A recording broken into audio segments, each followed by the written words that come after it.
Facebook group, and we're giving you everything you need to add 6 figures of bookkeeping and advisory revenue to your business. Okay, so we talk about lead generation, we talk about handling consultations, pricing your services, we talk about offering higher level advisory services, and then finally, it's all about scaling and pulling ourselves out of the work, implementing people and processes to enable us to make more but work less. Okay, so that's what we do. This is Booming Bookkeeping Live. Again, we're on YouTube and Facebook. So if you're watching this on YouTube, be sure to hop over, or actually there's a link in the description below to the private Facebook group where we're always releasing content helping you grow your business. And if you're on Facebook, 2 things. First, you're going to want to subscribe to the YouTube channel. That link is in the description. And the other thing you'll want to do is you'll want to enable permissions. So in Facebook, in order for me to see your comment as we're live here, you want to enable those permissions. So there's a link there. So go ahead and click on that. So that said, I am really excited today. This is going to be a lot of fun. Okay, this is going to be a lot of fun. We're going to do a live consultation role play. Okay, and before I go any further, let me just remind you to subscribe to the channel so that you're notified of future videos as well. Okay, so we're going to do a live consultation role play with Ben, who is in my mastermind program, and this is going to be unscripted. I want to show everyone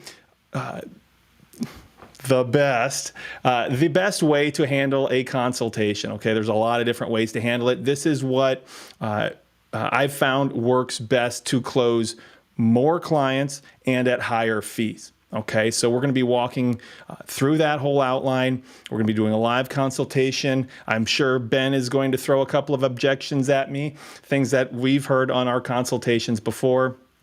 And we'll see how I do. Okay, we'll see how I do. So let me just go ahead and bring Ben on. Hey, Ben, how are you? Hey, Bill. How you doing? Good to see you. Again, Ben and his wife Angelica, they're in my mastermind program. They run a 6-figure bookkeeping business, and I'm really looking forward to doing this. You're not gonna be too hard on me now, are you? We'll see. We'll see. Okay. Well, throw it at me.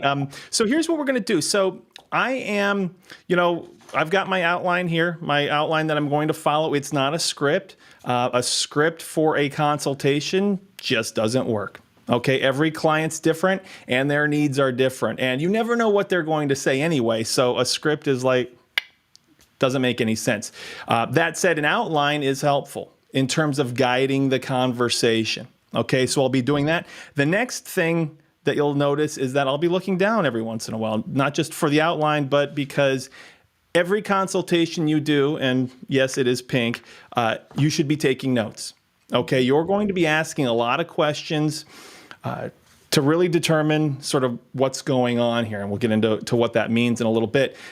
But you're going to want to show that you're listening, and you're going to want to show that you're going to want to reiterate some of these points that you discuss later on in the conversation. So it's always a great idea to be taking notes. If you're not taking notes during a consultation call, you're probably not doing as good of a job as you'd like to do. So with that said, I will say this. The calls that you want to take, once you've got your lead generation dialed in, you'll only be taking calls with really qualified prospects. In other words, Ben wouldn't even been able to schedule this call unless he answered certain questions correctly in a pre-qualification survey, like in a pre-call survey. So he went through some questions, answered those, and if you answer them right, you get to book a call. If you don't, you get to taken to a page that says, hey, thanks for reaching out, but we're just not a good fit at this time. Okay, so Ben has done that. So before we jump into it, Ben, one of the questions on the call is industry. What industry, what kind of business do you have? What industry are you in? I'm going to be a construction guy, construction business, and I think finished carpentry. Finished carpentry. Carpentry. Okay, so we'll get more into that later, but that's what I would have seen on that pre-call survey. And what kind of revenue? What kind of annual revenue? We're doing $500,000. You're only doing 500,000. Okay. Cool. Only. Yeah, well, only in the sense that that's probably on the lower side of some of the companies that I would work with on my pre-call survey. But that's not to say that, I mean, hey, everybody started somewhere. I think one of my first clients was making like $75,000 a year in revenue. Okay, so you'll find that as you grow and as again your service offering grows, just your level of lead generation and how you handle consultations and pricing, you'll work with larger and larger companies. Okay, so that's all that meant. Cool. So having said that, you would have booked a call with me. I'd be calling you, and that's where we're going to jump in right now. Sound good? Great. Okay, let's do it. Hey, Ben, it's Bill Von Fumetti calling. How are you today? Hey, Bill, I'm doing good. How about yourself? Good. I'm doing great. So thanks for scheduling a call with me. Looking forward to learning a little bit more about your business and how I might be able to help. So I know you said you're in the construction industry, but I'd love to hear a little bit more about the type of work you do. We do custom finished carpentry for the most part. So we're doing high-end cabinetry and home remodels, and we build decks and yeah, that sort of thing. Not too Okay, exciting. very cool. That's pretty awesome. You're a good person to know. You are a very good person to know. Curious where you're located at. We're in Venice, Florida. Okay, very cool. So you're not, when you do some of your work, decks and things like that, you're not necessarily subject to seasonality. That's true. It gets monsoony here in the summers, but for the most part, it's year-round work. We can be outside, and that is a plus of being down here. Okay, perfect. Very cool. So tell me, we're going to talk a little bit about bookkeeping, but I'd like to take a step back. What would you say is, kind of the biggest problem you're facing in your business right now? I think, we want to make more money. Want to make a lot more money, and I Got don't it. exactly I don't know exactly how. The sales that we do are mostly word of mouth. I get a lot of referrals, and I've been in business for quite a while, so we have some How history in long the have you been area. in business? We've been in business for 10 years. Got it. And you're doing, it says here you're doing about 500K in annual revenue. Is that annual revenue or is that monthly revenue? That's annual. Annual. Got it. Where would you like to see that number in the next 2 years? I always think I would like to double it. Just that thought process has always made sense to me. I just want to double what I have and then try to double it again. And I don't know whether that's good or bad, but that's how I think about it right now. Well, I mean, if you've been in business for 10 years and you're at 500K in revenue and you can get to $1 million in revenue in just 2 years, I'd say that's pretty good, wouldn't you say? You're saying, I don't exactly know what you're saying, but you're saying in 2 years, getting to $1 million. Well, I guess how would I do that? You said, hold on. So you said you've been in business for 10 years. Yeah. And you're at 500K in revenue. Yes. And you'd like to double that in the next 2 years, which Oh, right. represents Okay. an Yep, additional yep. 500K in revenue. That'd be great. And so, yeah, so you were saying, I don't know if that's good or bad. And I'm saying, well, I think that's pretty darn good if you're able to do what you did in 10 years in 2 years. That would be So good. I think that's a fantastic goal. Cool. So tell me a little bit about the problem you're having in your business in terms of if you had to answer the question why you're not at $1 million right now, what do you feel like is kind of holding you back from doing that? Knowing how. Knowing how. I mean, I'm working full time, And I don't think that I would want to double my output because I don't think I could. So I think one of the biggest problems is just with the bookkeeping and keeping everything organized. My wife and I work on the books together, and I know we're not doing everything correctly. And so as far as pertinent problems, I guess that's why I'm on the call with you, because I know that we definitely need help with pulling the weeds, so to speak. And I don't even really know what all my numbers are. I don't know what the numbers are telling me. Okay. So There's a lot more that I don't know than probably what I do know. Well, I work with traditionally business owners go through an evolution. You get started and you're kind of wearing all of the hats: marketing, bookkeeping, the service delivery. You're doing all of those things, and as you grow, you start to experience those growing pains, and you grow outside of your ability to market yourself or handle your bookkeeping. So that's totally normal. When you say you and your wife handle the bookkeeping, approximately how much time are you spending every week on the books? It's it's at least an hour or two a week. I would Couple say hours a week? couple hours a week. Yeah, I Okay. haven't really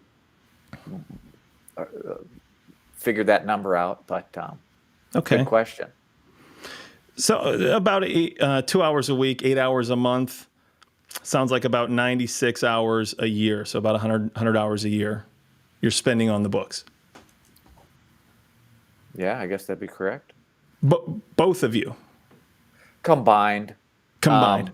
Perfect. Yeah, combined, I would say. Got it. Okay. Very cool. Now, when you say, you said you're concerned that you feel like you're not doing everything correctly, what makes you feel that way? Burnout, general burnout. I think I just don't feel in control. Are you my shrink, Bill? I guess I just, I mean, the questions you're asking me are triggering a lot of good, or probably just things I haven't thought about before, but I don't know. When you were talking about handling your books earlier, you felt like you weren't doing it properly. Yeah, I think largely because we use QuickBooks Online, and so I don't know if I should be using QuickBooks. I know there's that Zero stuff. Well, there's probably a lot of stuff, a lot of Sure. software, but QuickBooks is, I don't know if it's software, knowing the software. I mean, for instance, my sales are showing much higher in my QBO profit and loss statement than they should be, and I don't know why. But it's not just that; it's a lot of questions like that.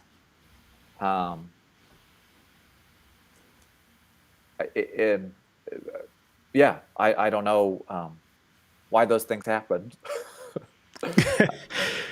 Got it. Well, I mean, you're experiencing, again, something that I see common among business owners that handle their own books. It's QuickBooks is pretty user friendly. It's actually user friendly, but there's a lot going on behind the scenes.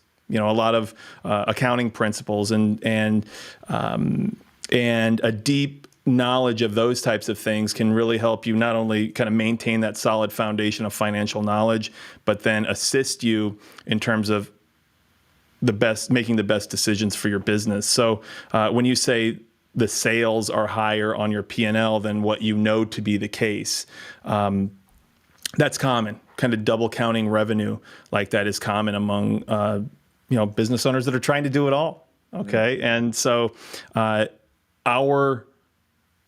the problem that we have when something like that happens is that if your tax preparer Do you send him? Do you send them your P&L at the end of the year to do Yeah, your we, we, to do your we give taxes? access to our CPA every year.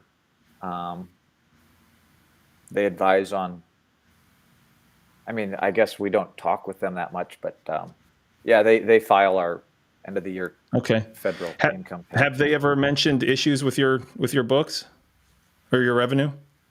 Um, there's I mean, they always have a few questions, but not really. Um, we haven't had Got it. too many specific conversations about it. They just want to see the reports, and then they just go off the reports. But that's the problem. I don't know if the reports are correct. Sure. And that's one of my major concerns here. When you say that the sales are higher on your P&L, like what kind of then you know that they actually are? What kind of difference are we talking about here? Um, it's I guess I'd have to look at it, but it tends some depending on what box I have checked. It's thousands. I'll just say that it's thousands. Thousands. At least Got it. 15,000. 15K. Yeah, at least. Last time I Yeah, looked. yeah. I mean, the concern there is that if your CPA is preparing your tax return based off of inaccurate financials where revenue has been double counted to the tune of 15K, you're overpaying in taxes would be a primary concern of mine. Depending on your tax bracket, you could be looking at something in the range of 5K, 3 to 5K in overpaid taxes. And that would be a big concern for me. I'm assuming 5K in overpaid taxes is not something that sits well with you. Yeah, not at all. No. Okay. Has that ever been brought to your attention before? Um, can't say that it has. Okay. Is that something you'd like to get under control? Yes. Okay. Cool. Tell me a little bit about how you price jobs, how you track how profitable you are on certain types of work you do. How present? Well, like like my average of what I price, or You mentioned you do a lot of home remodels. You do a lot of, cabinetry, deck work, different types of jobs. How do you price those jobs? How do you not only determine your bid, but how do you determine how profitable that job is once the job is wrapped up? Or is that being done? yeah. I mean, I see it. I see an opportunity to earn money, get a lead, and I guess it's just a matter of. And I don't have a set percentage of what I want to make, but I like to make. I guess I like to make on average at least five to 7,000 per job. If I see that there's a way to do that, and I just know because I have pricing in my head and I've done it for 10 years, and I just know what lumber costs, So Sure. I'll write it down on a piece of paper, do some simple math, and then that's just how I do my sales. Got it. Do you ever find, I've worked with a couple construction companies, so I think I know what the answer is going to be here. But do you ever find that it's common on jobs to have material overruns and labor overruns and additional expenses due to just different factors that might come up during a job? Yeah, I always tell my clients something. There's things that we don't know. There's problems that we don't see yet. Sure. And I know that, I just know 100% guaranteed that whatever we're seeing right now, there's going to be something that comes up, and I don't know what that's going to be. We could find a bunch of rot. We could find some janky piping. We may need to move a switch. I don't know what's going to come up, and I don't know what's going to be behind that wall. I don't know what the last guy did. So I would say that with my clientele and with the reputation of my business, we have a good reputation, and people. I'm not trying to take advantage of people. And so I guess there's just trust, especially with referrals and things like that. But yeah, to get the job done, I always tell them it's just going to cost more than what you're thinking it's going to cost. And people are typically good with that. How often does that happen? Every time. Every time you're having to charge more. Well, every time there's things that come up. How often do things come up? Oh gosh, well, just about every time. Got it. I would say 95% of the time there's other work that comes up, just because all the things I just mentioned. So. And so once your job is wrapped up, do you have an idea of what your profit margin on a particular job is? Or are you just seeing the numbers as a whole from your P&L that may or may not be accurate? I'm a bad boy.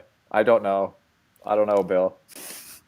So you're telling me you're not sure if you're profitable or not on particular jobs.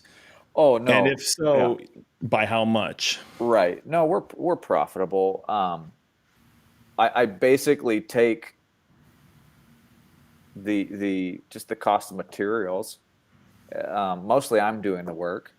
Every once in a while I'll hire a guy. So there's not much in terms of cost for employees or anything like that, because I'm doing most of the work.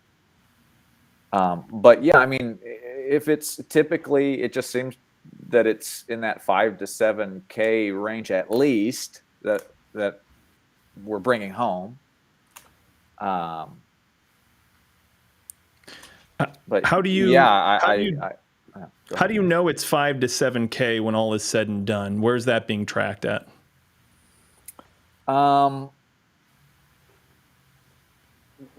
With the on the paper that I do the simple math on. Do you continue to update that piece of paper, or is that just something you do to estimate the bid? That's just something I think it's probably not good, but it's mostly just up in my head. Okay. I probably don't have a good answer for you. Okay, that's fair. That's fair. Mm-hmm. Do you feel like it's difficult to know at the end of the day how much your profit is on a job if we're not tracking all of those expenses? Yeah. I'm sure there's things that come up. Are you afraid that you may not be hitting 5 to 7K profit on every job when all is said and done? Is there a concern there? Well, I guess from this conversation, I guess I better make sure that I know. Got it. That would be a concern in terms of if we're not able to measure what our results are. It's very hard for us to put together to, number one, identify if we're where we want to be or not. So if we're where we want to be, how do we grow? How do we grow if we don't know if we don't know some of this information? But if we're not where we want to be, that's a problem that needs to be fixed. And I'd hate to see you in a situation where you feel like you've got 6K in profit on a job, but because we're not tracking everything, We do it initially to give them the bid on a piece of paper, and we're not tracking expenses as they go along, and we just do the best we can in our head. I'm guessing you have multiple jobs that you're working on at any given time? Yeah, typically I have, 3 to 5 jobs going. That sounds like it would be a challenge keeping track of every expense in your head, and I'd like to track those sorts of things, so that we know which jobs are the most profitable. Do you have an idea of which types of jobs are the most profitable for you? Cabinetry, home remodels, deck jobs. Do you know which ones are most profitable? Yeah, kitchen and interior remodels. I would say kitchen is the highest because of the custom cabinetry. And when you say the kitchen remodels is your source of is the highest source of profit for you, what kind of profit percentage are we talking about with kitchen remodels? Yeah, typically, after expenses, because cabinetry making and the wood, people just get particular. So you're making, 10 to 15,000, I would say, on a cabinet job. Yeah, types of homes we're doing, at least 10,000. What kind of profit percentage are we talking about? Like in terms of expenses, profit left over after expenses? Yeah, expenses can run up to 50% of the job. So if I about did a job 50%. at 20,000, I would try to take home half of that, 10,000. Yeah. Got it. Yeah. So, but is it fair to say you're not sure if that's really happening because we've talked about not tracking that information? Yes. So we're not sure if we're hitting that 50%. Right. Would you like to know whether or not you're hitting that 50%? Yes. Okay. Sir. So tell me a little bit about how many new jobs are you closing on a kind of a monthly basis? Yeah.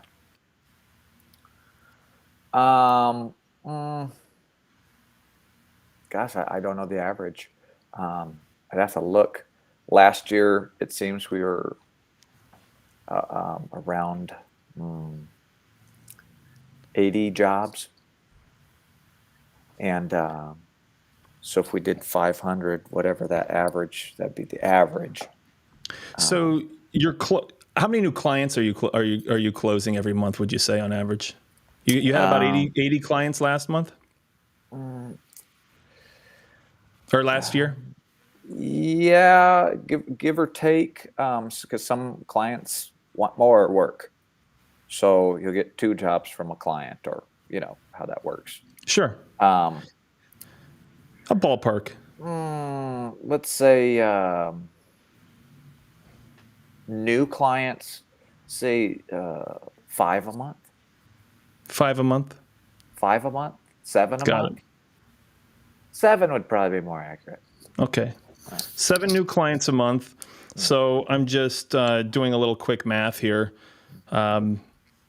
because it sounds like you're spending about 100 hours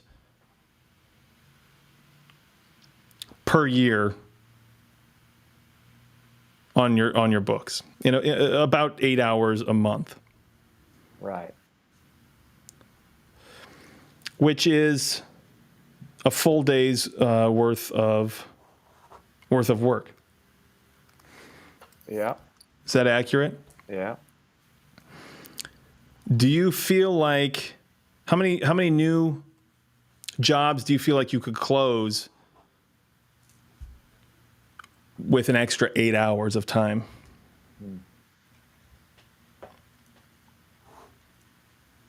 Do you feel like you could close another job? Yeah. Another couple, at least. Another 2, at least. 2? At least. And your average profit on a job is in the 5 to 7K range. That's where you think you're at. Well, I guess I should be clear. I think that's that's like minimum what I want to take home. On average, it's closer to, it'd probably be closer to 10. I would just say more minimum would be the 5 to 7 range, but Well, we can work with minimums. So we can be conservative. okay. We can be conservative. We'll kind of meet somewhere in the middle, like 7K. 7K, yeah. So your average job is 7K. You feel like if you weren't focusing on the bookkeeping and you had that time freed up to generate revenue, find additional deals, you'd be able to find an additional 2 deals a month. Is that right? I was thinking per week, if it's 8 hours. Oh no, it's per week. Okay, yeah, no, I'm sorry, Bill. Yeah, no, at least with 8 hours, 2 more jobs a month. Yeah. Perfect. Yeah. So it sounds like you could generate an additional 14K in revenue every month. Is that accurate? If you weren't focusing on the books. Yes. I think I could do that. Which works out to about $168,000 a year. Would an additional $168,000 a year have a big impact on your business? Hell yeah. Yes. Okay. What happens with that $168,000? If we can solve that problem for you, what happens with that $168,000? Is that something you keep in the business to grow? Do you pull it out personally? What's your plan for that? You gonna buy a boat? Yeah. Well, I guess a little bit of fun, but we want to grow the business. Okay. Got it. And again, you're looking to add another 500K in revenue in the next 2 years. Yeah. Does that $168,000, does that go a long way towards generating that 500K? If we could solve that problem for you? That'd be huge for my business. Perfect. So I've got my eye on this $168,000 a year problem in your business because it sounds like you're doing all the work, and you're not sure of where your profits are, how big they are, if they are where you want them to be, and as a result, we don't know how to either price jobs more appropriately, or it sounds like we're not sure which type of work we want to focus on. In other words, we'd like to be focusing on the higher margin work as opposed to the some of the jobs that are lower margin. If we just see that the margin on those jobs are lower, they either need to be repriced, or maybe we focus on some of that higher margin work like that those kitchen remodels. Would that be accurate? Yeah. Yeah. Yeah. Okay. So I'd love to help you solve this problem. If I could help you solve this $168,000 a year problem for a fraction of that, would that make sense to you? Yeah. I mean, I guess it all comes down to dollars and cents. Dollars and cents. Okay. And, Well, yeah. what questions do you have for me? What would be the next step to get started on that you get started on that? Cool. Well, so let's talk numbers and let's see if we're on the same page. So we work with businesses like yourself that are interested in growing. That's it. And you've made it very clear that that's what you're interested in doing.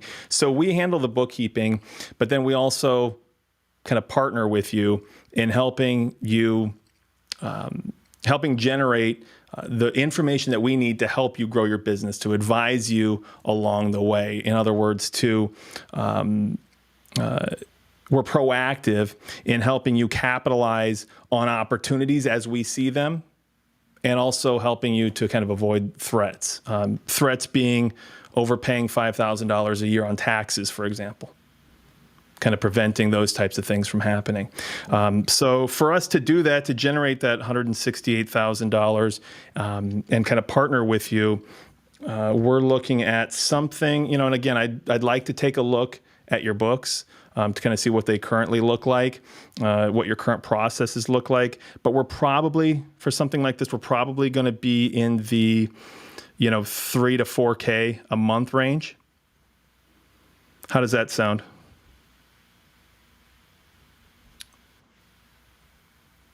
I guess I wasn't expecting it to be that high.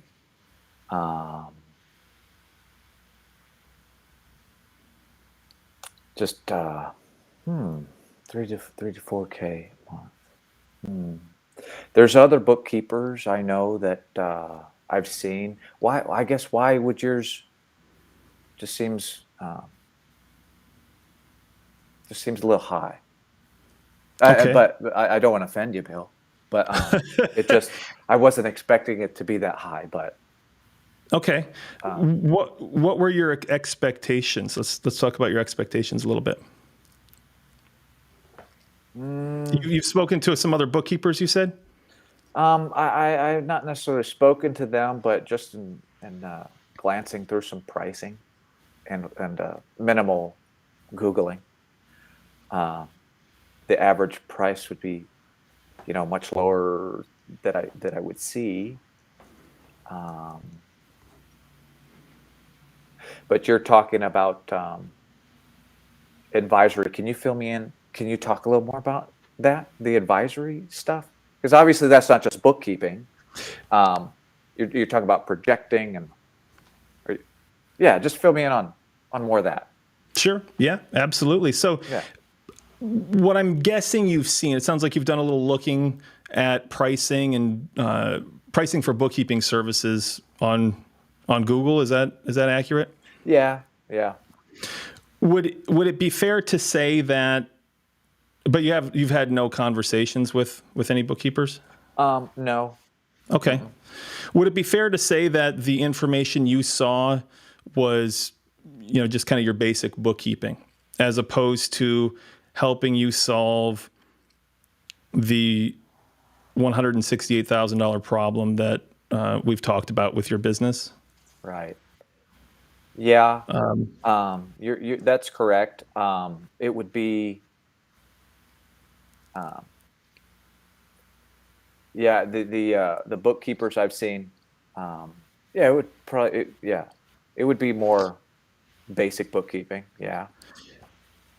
We differentiate ourselves because we handle the bookkeeping, as I'm sure they do as well. And, hey, they might do a great job, but the value in unlocking this number that we've come up with, and the additional tax spend, how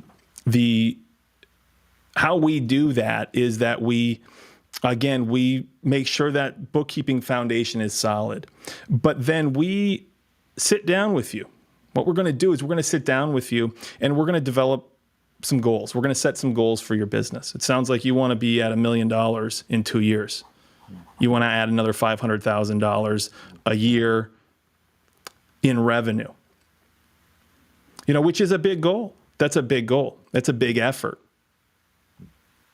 And it requires a big effort to get there. So we sit down, we set some specific goals for your business, and we create a roadmap for you to get there. Okay, we're going to talk about your business where it's not going to be you doing your thing on job sites and us in our office working in QuickBooks and us sending reports at the end of every month. Okay, that's valuable work. It needs to be done in terms of working in QuickBooks and doing the straight bookkeeping work. But what it's going to be is us diving into the specifics of virtually every part of your business. Okay, so we can determine what it looks like from both an operational standpoint as well as a finance standpoint. Okay, and creating a roadmap, specific set of steps for you to get to $1 million in revenue in 2 years. Okay, with benchmarks along the way to ensure we're tracking towards that goal. When Does you that say, make sense? when you say, oh, go ahead. Does that clearly illustrate kind of the difference between what you've seen online and what we're talking about here? Yes, very clearly. Can you talk a little more about the steps? Can you Sure. give me a little more on that? Be happy to. So one of the biggest areas where business owners struggle, and you tell me if this is a struggle for you or not, but is cash flow. Is cash flow a concern for you, or are you just you've got that? I mean, is that a problem for you? Well, I could use more. More, I know okay. that. Yeah. Okay.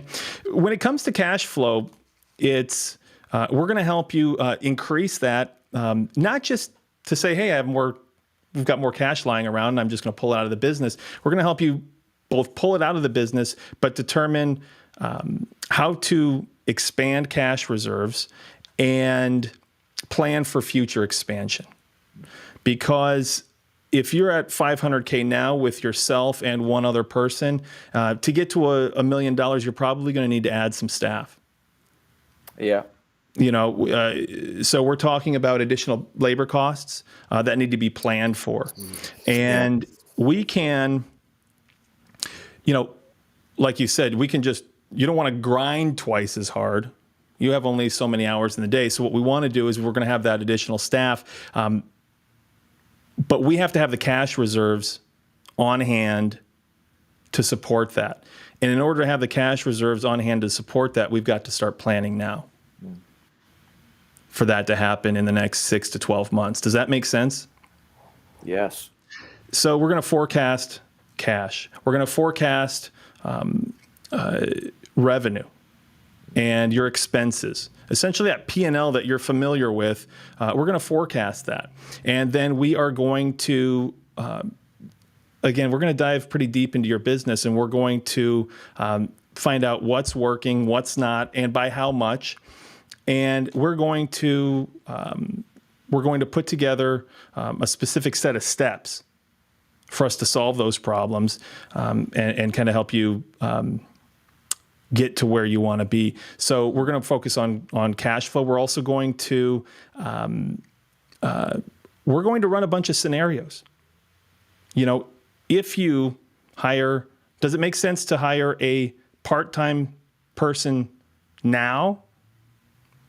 Or does it make sense to wait a little longer and hire a full-time person? What does that do for your profitability, for your growth? Does that make sense? Yeah. So we're gonna do things like that. We're gonna take a look at your marketing efforts. You've talked a lot about referral business, which is great. Referral business is great, but you're also limited in that you don't have a whole lot of control over whether or not someone's actively referring. Right. Would that be accurate? 100%. So there may be, and you may have already undertaken some marketing efforts. Where are our marketing dollars best spent? Oh, You don't want to see my marketing efforts. Have they been non-existent, or have you tried some things? Essentially non-existent.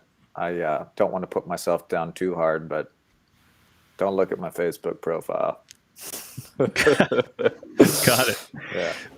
That's just another example of something that we'll want to look into. If you want to double in size in the next 2 years, we will likely need to be a little bit more proactive than waiting for referrals. Mm-hmm. Again, if it's taken you 10 years to get to 500K, and we want to add another 500K in 2 years, we're going to have to get a little bit more proactive. Mm-hmm. Where are your marketing dollars best spent? What's our return on those marketing efforts? You might be doing online advertising, and you might be doing, maybe there's a you got a billboard in your area, an opportunity to do that. Depending on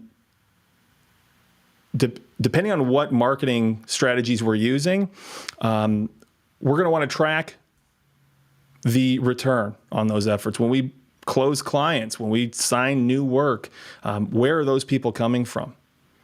Is that billboard generating a high or higher return on investment than your digital marketing efforts? Those types of things. So we're going to track those things. We won't know unless we track those things. So those are going to be the types of things we do. We're going to develop the KPIs, the key performance indicators that are important for you, the information and the metrics that are important for you. We're going to look at margins that other businesses similar to yours have, and we're going to be tracking those. Okay, and we will be optimizing those as necessarily. Are your labor costs out of control as you start hiring new folks? Are labor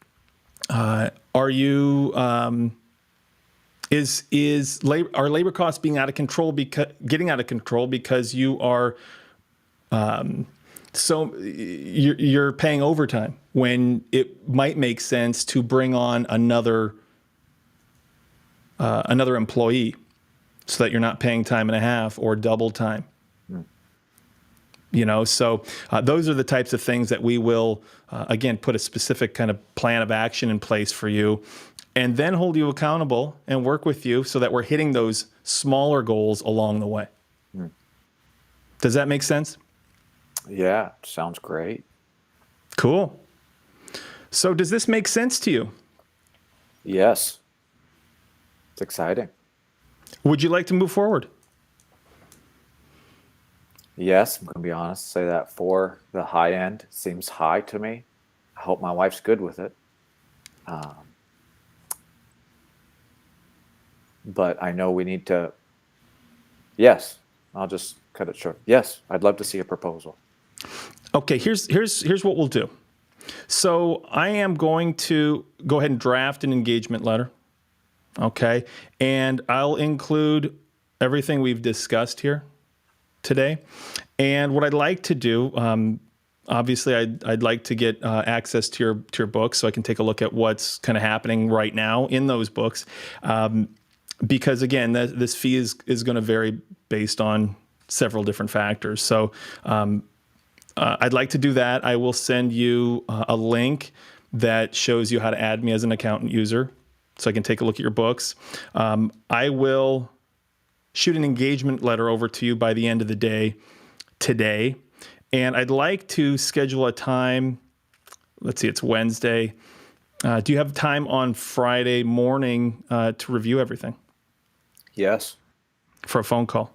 Yes. Friday morning at 10 a.m. How about 11 a.m.? I'm accounting for the time difference here. I'm in California, and you're in Venice, Florida. And 11 a.m. your time. Does that work for you? Yes. Friday morning. Then we'll do it. It's a date. Great. Cool. So expect to see that engagement letter in the mail, in your email box later today. And I will talk to you on Friday at 11 a.m. Thank you, Bill. Pleasure. Ben, it was a pleasure talking to you. I look forward to working with you, and we'll talk to you soon. All right. Bye-bye. Okay. Bye-bye. All right. Cool. So we've got a couple of questions in the chat here. We'll get to those here in just a moment. But Ben, how did that feel? This was, somebody wrote in the chat, it feels a little awkward to me. It feels a little awkward to me.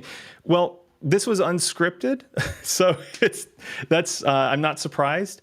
I wasn't sure what questions I was going to get asked. I didn't know anything about what was going to be discussed here, and I'm guessing, Ben, tell me if I'm wrong, that some of the questions I asked you had you struggling to find answers as well.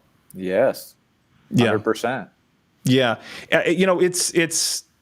I've had a lot of consultations. You've had a lot of consultations, I know, and it's still acting. It's still acting. Like if I'm playing the client, I'm still like kind of coming up with things on the spot and doing the best I can to put myself in a client's position. Would you say that was fair? Yeah, yeah. You don't get flustered. I think that's huge. And then when people are approaching you, that's a great frame already. So people coming to you, don't mean to take over your show, but the way that you answer questions without getting flustered is huge. And then you're trying to qualify them.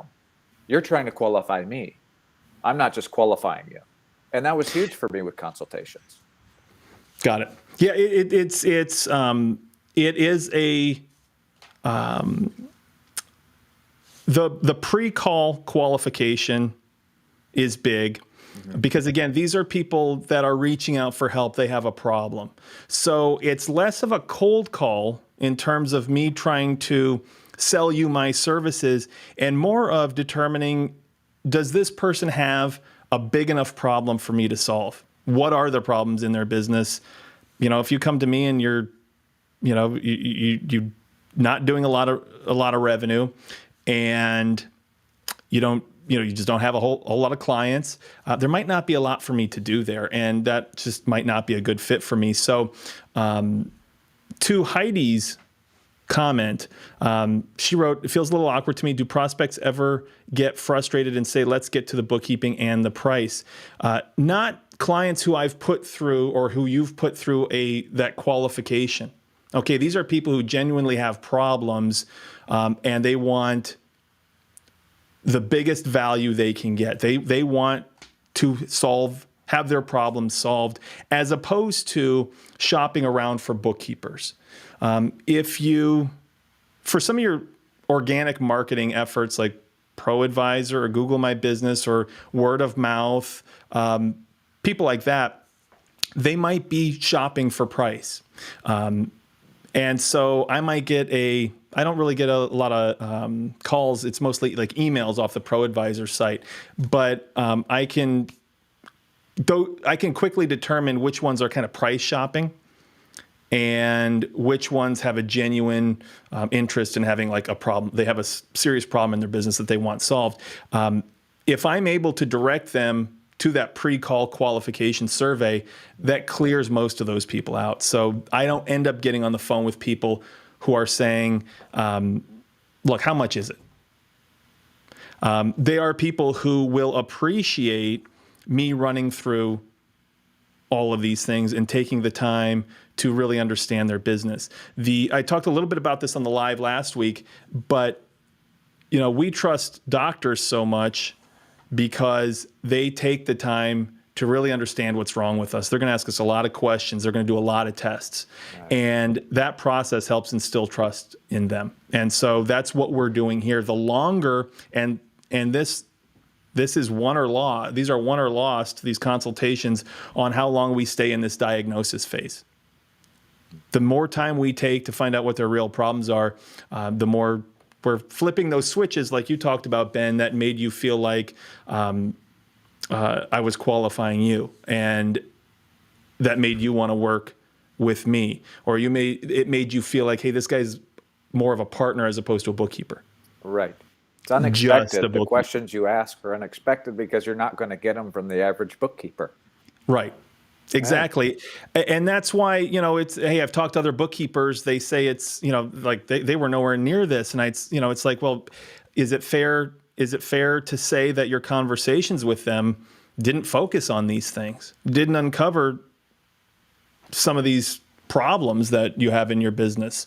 Because they just don't, they don't do that. They're for the most part, if a bookkeeper's handling a consultation, the furthest they go is like, what kind of problems are you having in your business? And they might say, oh, well, my bookkeeper's no good, so I want to find somebody who's better. And they say, okay, well, that's great. So tell me, like, how many transactions do you have? Like, they don't stay in that diagnosis phase long enough.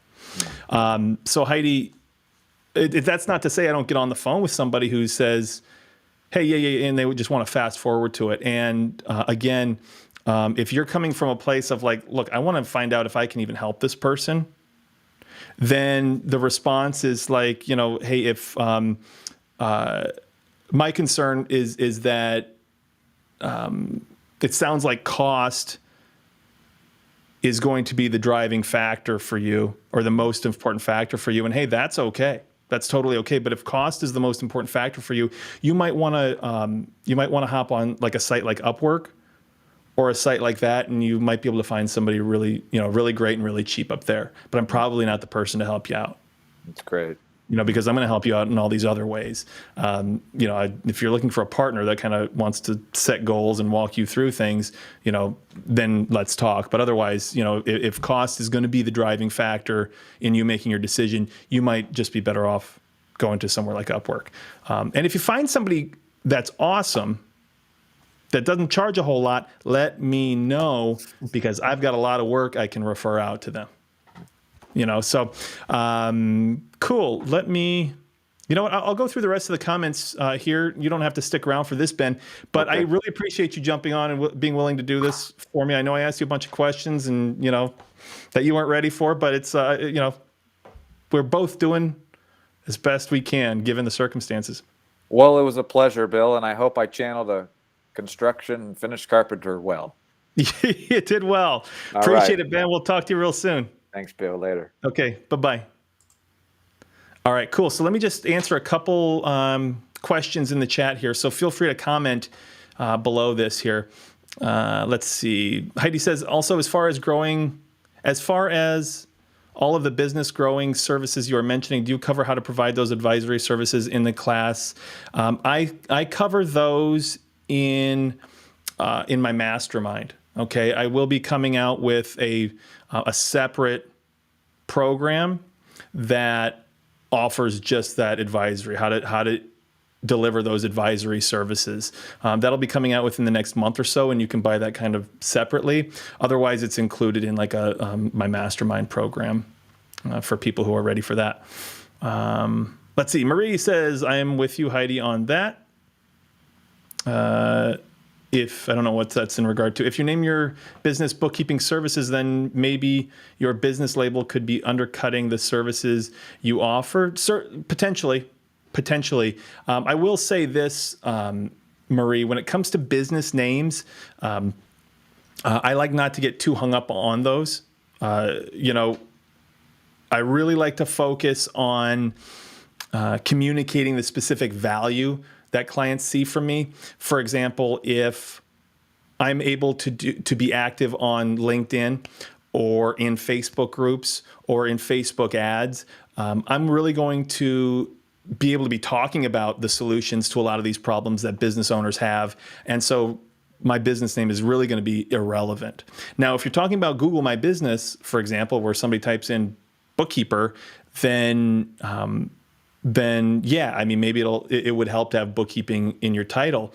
If you are really interested in focusing on delivering higher value advisory services, then like the Pro Advisor profile or Google My Business, things where people find your business, those are people that are going to find you because they're looking actively for a bookkeeper. And then you would be on a call with somebody who wants a bookkeeper, but then you start diving in a little bit deeper to uncover some of these problems. And, you'll get to a point where they'll have that aha moment. They realize that they've been spending, 100 hours a month or 100 hours a year on their bookkeeping, which is preventing them from making $168,000 in revenue. That aha moment will be like, okay, I don't need a bookkeeper. I need somebody who can help me do these things. Okay. So I wouldn't worry about the business name too much. I really wouldn't. Tony says, does your program cover how to do the advisory services? I just answered that question. Then Heidi says, that makes sense. That would take a lot of practice for me to get comfortable in that diagnostic place. It is, well, we are all learning and growing and improving. And I mean, my first consultation, yikes. I mean, I had no idea what I was doing. And a lot of us don't. We just kind of do the best we can. You'll notice that a lot of consultations are just conversations. They're very conversational. And so that's nice. And so we can still do good work through a consultation if we don't really know what we're doing.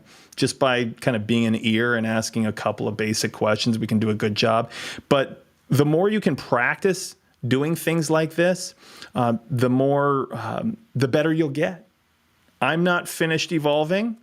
I'm always looking for better ways of answering questions, building rapport, asking questions, I should say, all of those types of things. Okay, so if that's you and you're somewhere on your journey, my advice is to practice. I'm not I'm not excited. Like it's not the most exciting thing for me in the world to come on and do a role play where I don't know what questions are going to be asked and do it live, because it's who knows how it's going to go. But I'm willing to do that. I'm willing to take that step to help you get better, and it also helps me get better as well. Okay, so practice, role play. If you've got someone in your life that cares about you and cares about your success, role play with them.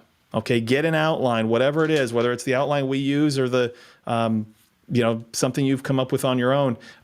Role play. If you see value in a mentorship program like mine, you're interested in something like that, we do role plays as well. In fact, there's a link in the description below on YouTube if you're interested in booking a call for some, because you might be interested in working together more closely. We have kind of a mastermind program. It's a higher level program for people with existing businesses who just want to learn how to get really good at lead generation and consultations and pricing and advisory and people and processes, those types of things. So check that out. I think I will go ahead and wrap things up. In fact, our mastermind call is starting. Well, it's starting now. So I hope you guys enjoyed this. Feel free to leave comments below, and I'll get back to them afterwards as well. So again, we do this every Tuesday at 10 a.m. Pacific time, and we will see you